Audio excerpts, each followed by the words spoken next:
African രാജ്യമായ കോങ്കോയിൽ നിന്ന് പൊട്ടിപ്പുറപ്പെട്ട എംബോക്സ് എന്ന് പറയുന്ന രോഗം ഇപ്പോൾ മറ്റ് പല രാജ്യങ്ങളിലേക്കും വ്യാപിക്കുന്നതിൽ ആശങ്ക പ്രകടിപ്പിച്ചിരിക്കുകയാണ് ലോകാരോഗ്യ സംഘടന വേൾഡ് ഹെൽത്ത് ഓർഗനൈസേഷൻ. ഇത് പറയാൻ കാരണം 2024 ഇതുവരെ 548 പേരാണ് ഈ രോഗം ബാധിച്ച് മരണപ്പെട്ടത്. WHO പറയുന്നത് പ്രകാരം ഈ ആഫ്രിക്കയിലെ എംബോക്സിന്റെ കുതിപ്പ് മൂലം ആഗോള പൊതുജനാരോഗ്യ അടിയന്തരാവസ്ഥയായിട്ട് പ്രഖ്യാപിച്ചിട്ടുണ്ട്. ആഫ്രിക്ക വിട്ട് സമീപ പ്രദേശങ്ങളിലേക്കും മറ്റ് രാജ്യങ്ങളിലേക്കൊക്കെ ഇത് വ്യാപിക്കുന്നത് ആശങ്കാജനകമായിട്ടുള്ള ഒരു കാര്യമാണ്. എംബോക്സിന്റെ പ്രതിരോധ പ്രവർത്തനങ്ങൾ വിപുലമാക്കാനും ആഗോളതലത്തിൽ ഇതിന്റെ പ്രവർത്തനങ്ങൾ ഏകോപിപ്പിക്കാനുമുള്ള അടിയന്തരമായിട്ടുള്ള ശ്രമങ്ങൾ നടന്നു വരികയാണെന്ന് ലോകാരോഗ്യ സംഘടന ജനറൽ ഡയറക്ടർ അറിയിക്കുന്നുണ്ട്. 2022 മുതൽ ലോകത്തിന്റെ വിവിധ ഭാഗങ്ങളിൽ ഈ എംബോക്സ് വ്യാപിക്കുന്നതായിട്ട് കണ്ടെത്തിയിട്ടുണ്ട്. പക്ഷേ ഇപ്പോൾ അമേരിക്കയിലും യൂറോപ്പിലുമൊക്കെ ഇതിന്റെ വർധനവ് രേഖപ്പെടുത്തിയ ഒരു സാഹചര്യമുണ്ട്. മൃഗങ്ങളിൽ നിന്ന് മനുഷ്യരിലേക്ക് വൈറസ് പടർത്തുന്ന ഒരു രോഗമാണ് ഈ എംബോക്സ് എന്ന് പറയുന്നത്. മൃഗങ്ങളുടെ രക്തം, സ്രവങ്ങളിൽ നിന്നൊക്കെയാണ് ഇത് മനുഷ്യരിലേക്ക് പടരുന്നത്. മനുഷ്യരിൽ നിന്ന് മനുഷ്യരിലേക്ക് പടരുന്ന ഒരു സാഹചര്യവുമുണ്ട്.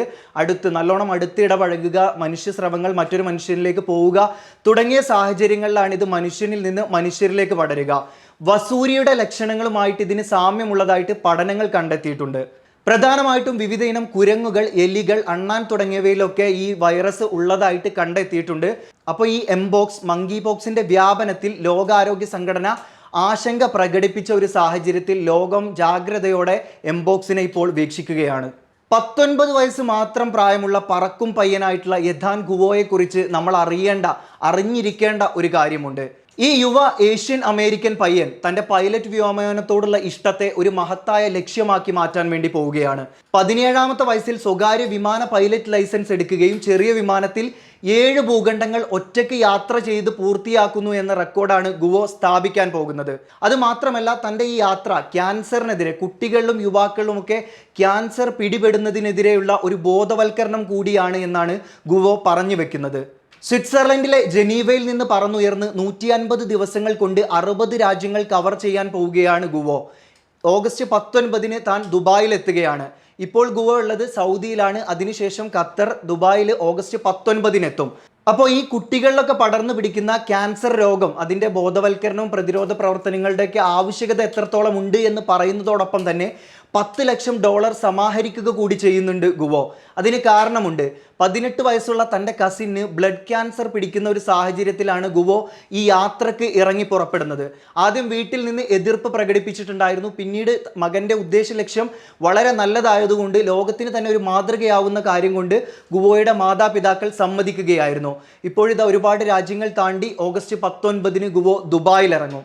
ഓരോ രാജ്യത്തും ഇറങ്ങി വിവിധ ആശുപത്രികൾ സന്ദർശിച്ച് അവിടുത്തെ രോഗികളെ സന്ദർശിച്ച് അവിടുത്തെ യുവാക്കളുമായിട്ടൊക്കെ കൂടിക്കാഴ്ച നടത്തിയിട്ടാണ് ഈ ധനസമാഹരണം നടത്തുന്നത്. 19 വയസ്സ് പ്രായത്തിൽ 7 ഭൂഖണ്ഡങ്ങൾ ചെറിയ വിമാനത്തിൽ ഒറ്റയ്ക്ക് യാത്ര ചെയ്യുക എന്ന റെക്കോർഡിനപ്പുറത്ത് കുട്ടികളിലെ ക്യാൻസറിനെതിരായിട്ടുള്ള ബോധവൽക്കരണം, അത് പ്രതിരോധ പ്രവർത്തനങ്ങളൊക്കെ ഏകോപിപ്പിക്കേണ്ടതിൻ്റെ ആവശ്യകതയും ഉയർത്തിക്കാട്ടുന്ന യഥാൻ ഗുവോ ലോകത്തിന് തന്നെ ഈ ഒരു സംരംഭത്തിലൂടെ, ഈ ഒരു പ്രവർത്തനത്തിലൂടെ മാതൃകയാവുകയാണ്. 54ാമത് സംസ്ഥാന ചലച്ചിത്ര പുരസ്കാരവും 70ാമത് ദേശീയ ചലച്ചിത്ര പുരസ്കാരവും ഇന്ന് പ്രഖ്യാപിക്കുകയുണ്ടായി.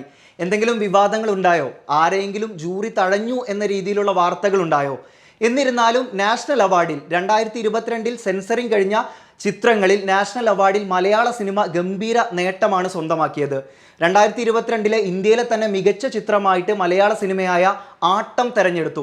ഈ സിനിമയുടെ തന്നെ തിരക്കഥയാണ് ഏറ്റവും മികച്ച തിരക്കഥയായും തെരഞ്ഞെടുക്കപ്പെട്ടത്. മികച്ച എഡിറ്റർക്കുള്ള പുരസ്കാരവും ആട്ടം സിനിമയുടെ എഡിറ്റർ മഹേഷ് ഭുവനേന്ദ് സ്വന്തമാക്കി. മികച്ച നടിക്കുള്ള ദേശീയ പുരസ്കാരം തിരുച്ചിട്രമ്പലം എന്ന മൂവിയിലെ മികച്ച പ്രകടനത്തിന് നിത്യ മേനോനും സ്വന്തമാക്കി. അതുകൂടാതെ തന്നെ മലയാളി തിളക്കമായിട്ട് മാറിയത് മികച്ച ഗായികയായി ബോംബെ ജയശ്രീയും മികച്ച മലയാള ചിത്രമായിട്ട് സൗദി വെള്ളക്കയും തിരഞ്ഞെടുത്തു. മാളികപ്പുറം എന്ന ചിത്രത്തിലെ പീയൂഷ് എന്ന കഥാപാത്രത്തെ അനശ്വരമാക്കിയ ശ്രീപതിയാൻ എന്ന പയ്യൻ മികച്ച ബാലതാരത്തിനുള്ള അവാർഡും കരസ്ഥമാക്കി. പാൻ ഇന്ത്യൻ വിജയ ചിത്രമായ കാന്താര എന്ന് പറയുന്ന സിനിമയിലെ അവിസ്മരണീയമായ പ്രകടനത്തിന് ഋഷഭ് ഷെട്ടിയാണ് മികച്ച നടനായിട്ട് മാറിയത്. KGF 2 നാഷണൽ അവാർഡ്സിൽ 2022 നാഷണൽ അവാർഡ്സിൽ ഒരുപാട് അവാർഡുകൾ വാങ്ങിക്കൂട്ടി. ഇനി സംസ്ഥാന അവാർഡുകളിലേക്ക് വരുന്ന സമയത്ത് ആടുജീവിതമാണ് ഒരുപാട് അവാർഡുകൾ വാരിക്കൂട്ടിയത്. മികച്ച സംവിധായകൻ ബ്ലസി, മികച്ച നടൻ പൃഥ്വിരാജ്, മികച്ച ഛായാഗ്രാഹകൻ, ജനപ്രിയ ചിത്രം, മികച്ച അവലംബിത തിരക്കഥ തുടങ്ങിയ ഒട്ടനേകം അവാർഡുകൾ ആടുജീവിതം വാരിക്കൂട്ടി. ഉള്ളൊഴുക്കിലെ ഏറ്റവും മികച്ച പ്രകടനത്തിന് മലയാളത്തിന്റെ ഗോട്ട് എന്നൊക്കെ വിളിക്കാൻ സാധിക്കുന്ന ഗ്രേറ്റസ്റ്റ് ഓഫ് ഓൾ ടൈം എന്ന നായിക എന്നൊക്കെ വിശേഷിപ്പിക്കാൻ പറ്റുന്ന ഊർവശി 6ാം തവണയും സംസ്ഥാന അവാർഡ്, മികച്ച നടിക്കുള്ള സംസ്ഥാന അവാർഡ് സ്വന്തമാക്കി.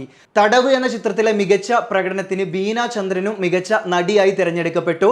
മികച്ച ചിത്രമായിട്ട് തിരഞ്ഞെടുക്കപ്പെട്ടത് മമ്മൂട്ടിയും ജ്യോതികയും അഭിനയിച്ച ജിയോ ബേബി സംവിധാനം ചെയ്ത കാതൽ കോർ എന്ന സിനിമയാണ്. ഇന്ന് 2024 ഓഗസ്റ്റ് 16 നൈറ്റ് അപ്ഡേറ്റ് സമാപിക്കുന്നു.